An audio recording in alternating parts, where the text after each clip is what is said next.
Viagem na eletricidade.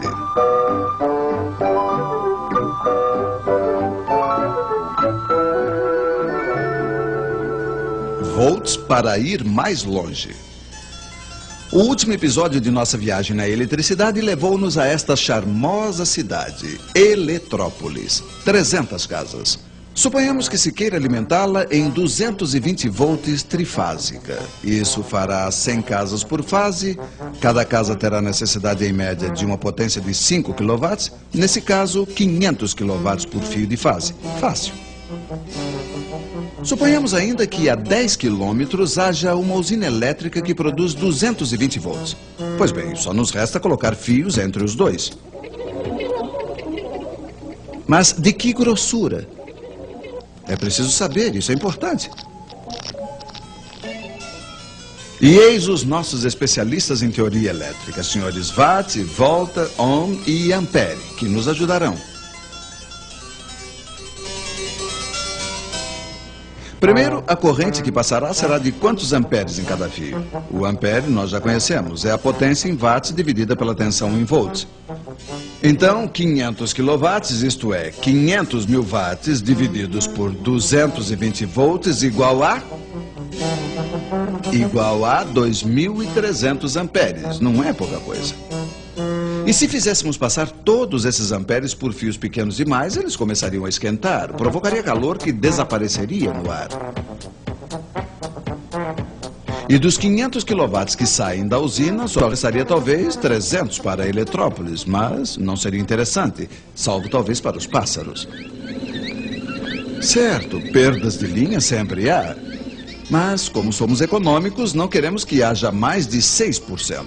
Senhor Ohm, por favor, diga-nos qual deve ser o diâmetro dos fios para fazer passar 2.300 amperes sobre 10 quilômetros em 220 volts sem que esquente demais.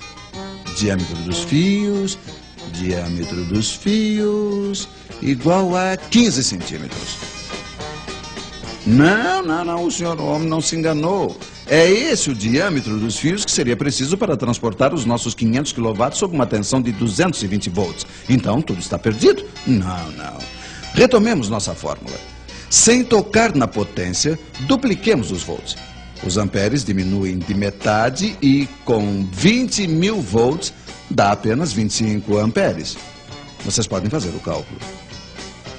Ora, 25 amperes, como nos disse o Sr. Ohm, passam facilmente nos fios de 3 milímetros de diâmetro. É bem mais razoável para fios elétricos. Aí você diz, mas também eu não vou ligar a minha TV em 20 mil volts. Ela foi prevista para 220. É quando entra em cena um utensílio que vocês conhecem bem, o transformador. O princípio do transformador, senhores, por favor. Bom, pegue uma peça de ferro, faça passar os 20 mil volts dentro de uma bobina de 20 mil voltas. Pois bem, uma bobina de 220 voltas sobre a mesma peça dará 220 volts. Simplíssimo. Um transformador permite, então, a diminuição dos volts ou, ao contrário, o aumento dos mesmos quando temos grandes potências a transportar. Mas Eletrópolis e a sua pequena usina era uma brincadeira. Na prática, uma usina elétrica pode debitar até 1 milhão de quilowatts, geralmente com uma tensão de 20 mil volts. Um primeiro transformador eleva a tensão até 400 mil volts. Esta rede de altíssima tensão, na qual outras centrais podem se juntar, permite transportar grandes potências em centenas e centenas de quilômetros. Para alimentar uma região, um transformador leva essa tensão para 63 mil volts. Depois passa para 20 mil volts até a nossa cidade, onde um último transformador entrega a baixa tensão que todos nós conhecemos. É este o princípio da distribuição elétrica. Mas antes de terminar, um obrigado aos nossos especialistas que esperamos rever em breve nas nossas telas.